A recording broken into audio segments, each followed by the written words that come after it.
Bullet proof jacket পরে তারপরে সে camping করতেছে। আমরা চাই যেখানে প্রার্থীরা, জনগণ, সাধারণ মানুষ ক্যাম্পিং করতে পারবে। একজন উপদেষ্টা তার এপিএস এর বিরুদ্ধেও 400-500 কোটি টাকার অভিযোগ আমরা দেখলাম। আগামী নির্বাচন শুধুমাত্র ব্যক্তি দেখে যেমন ভোট দিবেন না, তেমনি শুধু মার্কা দেখেও ভোট দিবেন না। আগামী নির্বাচনে আপনারা সৎ, যোগ্য এবং যারা সন্ত্রাস, চাঁদাবাজ, দখলের সাথে জড়িত না তাদের পাশে থাকবেন, এই প্রত্যাশা ব্যক্ত করে আমি আমার বক্তব্য শুরু করছি। আপনি যে বক্তব্য প্রথমেই রেখেছেন যে নির্বাচন কমিশনের নিরপেক্ষতা নিয়ে প্রশ্ন তুলেছেন, আমরা তো দেখেছি যে নির্বাচন কমিশন এমন একটা সময় নির্বাচন ঘোষণা করেছেন যখন লেভেল প্লেইং ফিল্ড এখন পর্যন্ত তৈরি হয়নি। সেই সময়টাই তারা নির্বাচন অ্যানাউন্স করেছেন। নির্বাচন বাংলাদেশের জন্য খুবই প্রয়োজনীয়, যেমন সত্য তেমনি একটা লেভেল প্লেইং ফিল্ডেরও খুবই দরকার। আপনি একটা অসমতল জায়গায় যদি খেলতে গেলে সেখানে তো হাত মুখ ভাঙার সম্ভাবনা আছে, সেখানে অ্যাক্সিডেন্ট হওয়ার সম্ভাবনা আছে। আমরা দেখেছি যে এর আগে 2014 সালের নির্বাচন, 2018 সালের নির্বাচন, 2024 সালের নির্বাচন, এই তিনটা নির্বাচন ঐতিহাসিকভাবে গণধিকৃত হয়েছে। কিন্তু সেই জায়গা থেকে আমাদের তো শিক্ষা নেওয়ার অনেক কিছু রয়েছে। ওই সময় যারা কমিশন ছিল, যারা কমিশনার বৃন্দ ছিল, তাদের বিরুদ্ধে মানুষের যেই ক্ষোভ, তাদের প্রতি যেই, তাদের কর্মকাণ্ডের প্রতি যেই মানুষের যে অনাস্থা, এটা কিন্তু আমরা সবাই লক্ষ্য করেছি। তো আজকে যারা নির্বাচন কমিশনে আছেন তাদের তো অবশ্যই উচিত হবে যে ওই জায়গাগুলো থেকে শিক্ষা নেওয়া এবং ওই জায়গাগুলোকে কিভাবে পূরণ করা যায় সেই জায়গাটা আমাদেরকে কিন্তু প্রথমেই আমাদের লক্ষ্য করা দরকার।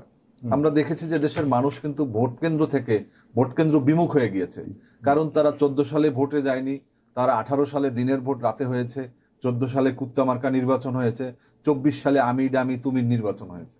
তো সেই প্রেক্ষাপটে আজকে নির্বাচন কমিশন, আপনি যে কথা বললেন যে ঋণ খেলাপিদের যেভাবে 50 জনের ভিতরে 50 জনকে অ্যালাউ করলো, তাহলে এই ডিসি সাহেবরা বা রিটার্নিং অফিসাররা তারা কি সার্চিং করলো? তাহলে আগে কেন তাদের এই নির্দেশনা দেওয়া হলো না? এটাই তো আজকে প্রশ্ন আসছে। এবং এটা নিয়ে তো জনমনে নির্বাচন কমিশনের যে পক্ষপাতিত্বের যে জায়গাটা, এটা তো তৈরি করলো নির্বাচন কমিশন, এবং এতে কিন্তু মানুষ বিভ্রান্ত হবে এবং আগামী নির্বাচনটাও কিন্তু একটা প্রশ্নের দিকে এগিয়ে যাবে।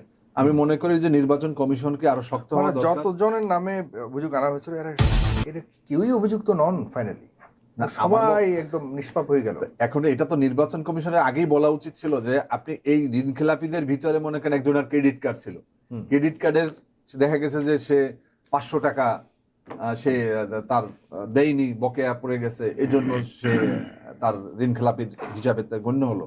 এরকম আমার একজন প্রার্থী আছে ঢাকা 17 আসনে, যার 500 টাকা ক্রেডিট কার্ডের বাকি ছিল, এই কারণে তার নমিনেশনটা বাতিল করেছে।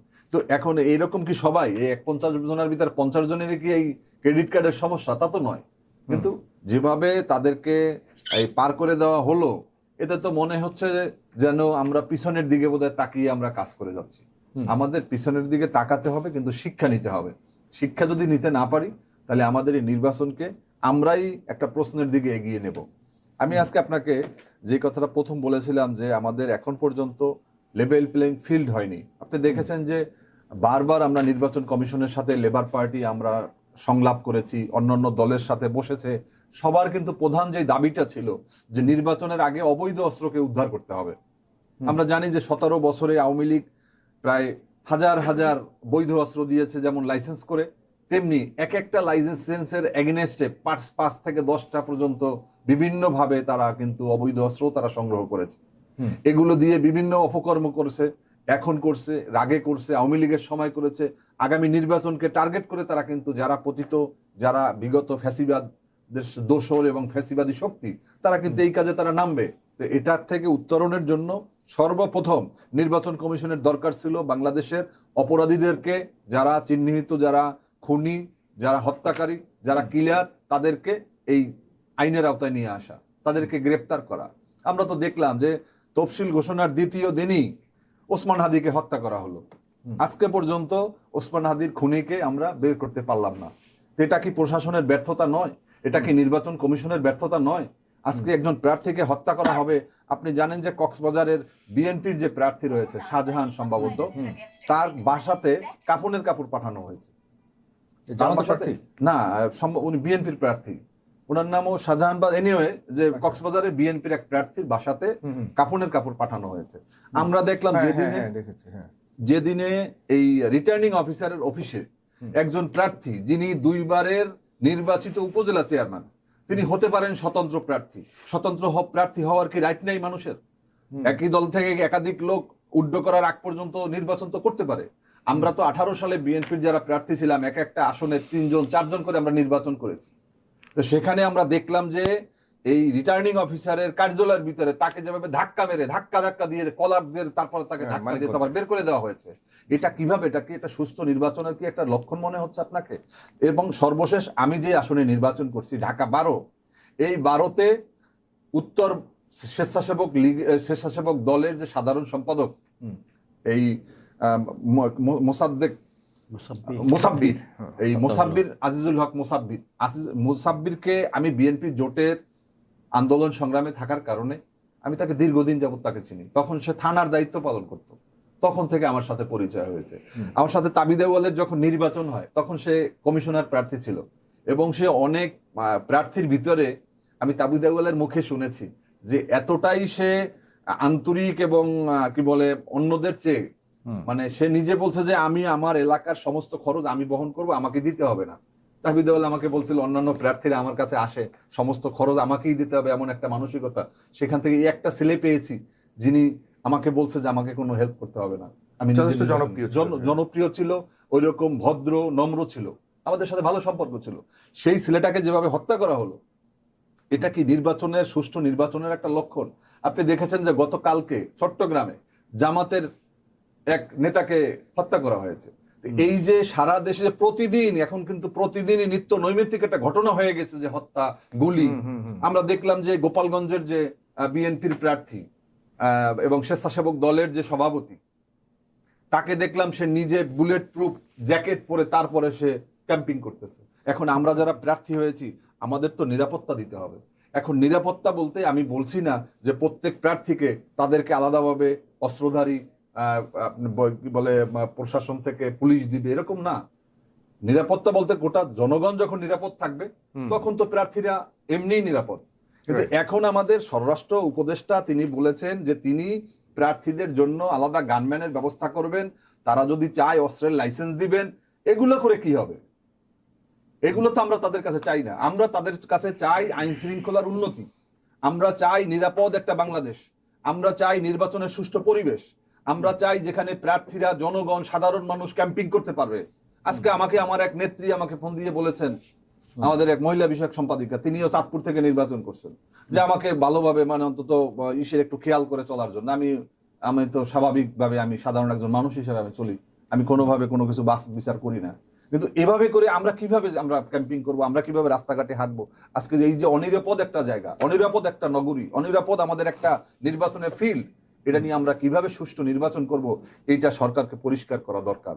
এবং ডক্টর মোহাম্মদ ইউনূস, আমরা তাকে অত্যন্ত শ্রদ্ধা করি, এবং এই 8 তারিখে যে তিনি 8ই আগস্ট যে দায়িত্ব নিয়েছেন, আমরা তা নিয়ে দায়িত্ব নেয় আমরা যথেষ্ট স্বস্তি প্রকাশ করেছি। এবং তার মতো একজন আন্তর্জাতিক মানের ব্যক্তি তিনি আমাদের দায়িত্ব নিয়েছেন, আমরা গর্বিত। কিন্তু এটা তো বাস্তবতা যে তার টোটাল উপদেষ্টা পরিষদ, কোন উপদেষ্টা সফল হয়েছে আপনি আমাকে একজনের নাম বলেন।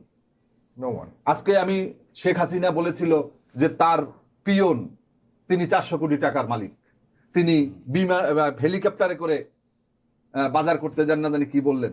তো আজকে তো দেখলাম যে একজন উপদেষ্টা, তার এপিএস এর বিরুদ্ধেও 400-500 কোটি টাকার অভিযোগ আমরা দেখলাম। তাহলে আমরা কি এই তিমির থেকে ওই তিমিরে শুধুমাত্র নেতার পরিবর্তন হবে, নেতা আসবে, নেতা পকেট ভরবে, আর আমরা শুধুমাত্র তাদেরকে চেয়ে চেয়ে দেখবো? 54 বছরের যে বস্তাপচা রাজনীতির কথা যারা বলেন, যারা নতুন একটা বন্দোবস্তের কথা বলেছেন, আজকে তারা কোথায় গিয়ে বন্দোবস্ত ঠিক করেছেন? আজকে তো দেখলাম তো তাদের বন্দোবস্ত হয়েছে সংসদ সদস্য হওয়া, আজকে তাদের একটা বড় দলের আশ্রয় নেওয়া, এটাই তো বন্দোবস্ত যেটা আমরা আগে করেছি। আমি বিএনপির জোটে, আমি বিএনপির সাথে তার দিকে আমি তাকিয়ে রয়েছি যে আমাকে নমিনেশন দিবেন। আজকে তারাও তো একই কাজ করেছে, তারা গিয়েও একটা জায়গাতে তাদের নমিনেশনের জন্যই করলো। তাহলে এই যে জুলাই অভ্যুত্থান, জুলাই যে মানুষের আবেদন যে বৈষম্যহীন বাংলাদেশ, 1971 সালে যেমন বৈষম্যহীন একটি রাষ্ট্রের জন্য মুক্তিযুদ্ধ হয়েছিল, তেমনি এই জুলাই আন্দোলনে কিন্তু বৈষম্য বিরোধী ছাত্র আন্দোলন থেকে শুরু করে মানুষ ভেবেছিল যেটা বৈষম্যহীন একটা রাষ্ট্র পাবো, এবং এই স্বপ্ন দেখেছিল যে হয়তো বাংলাদেশের তৃতীয় একটা শক্তির উদ্ভব হবে। এবং সেই জায়গাটা কিন্তু এই এনসিপি বলেন বা ছাত্র নেতৃত্ব বলেন, মানুষ কিন্তু এভাবে মনে করেছিল এবং তারাও জনগণকে কমিটমেন্ট দিয়েছিল যে আমরা একটা নতুন নেতৃত্ব, নতুন একটা অধ্যায়, নতুন একটা বাংলাদেশ আমরা করব। আমরা জুলাইয়ের চেতনায় আমরা একটা নতুন একটা রাজনৈতিক বন্দোবস্ত করব, যেখানে দুর্নীতি থাকবে না, বৈষম্য থাকবে না, কোনো প্রকার চাঁদাবাজি থাকবে না, সেখানে দখলবাজি থাকবে না। কিন্তু আমরা ঘুরে ফিরে কিন্তু আমরা সেই তিমিরে আমরা যাচ্ছি। আমি এই জন্য জনগণকে বলবো যে আগামী নির্বাচনে আপনাদেরকে নিজেদের চোখ কান খোলা রেখে তারপর আপনাদেরকে ভোট দিতে হবে। যারা জনগণের কাছে যেতে পারে, জনগণের কাছে যাওয়ার যাদের সামর্থ্য আছে, আগামী নির্বাচন শুধুমাত্র ব্যক্তি দেখে যেমন ভোট দিবেন না, তেমনি শুধু মার্কা দেখেও ভোট দিবেন না। আপনাদের বিবেচনায় নিয়ে যাদের দ্বারা এলাকার উন্নয়ন সম্ভব এবং যারা দুর্নীতি মুক্ত, সেই সব নেতৃত্বকে আপনাদেরকে পছন্দ করতে হবে।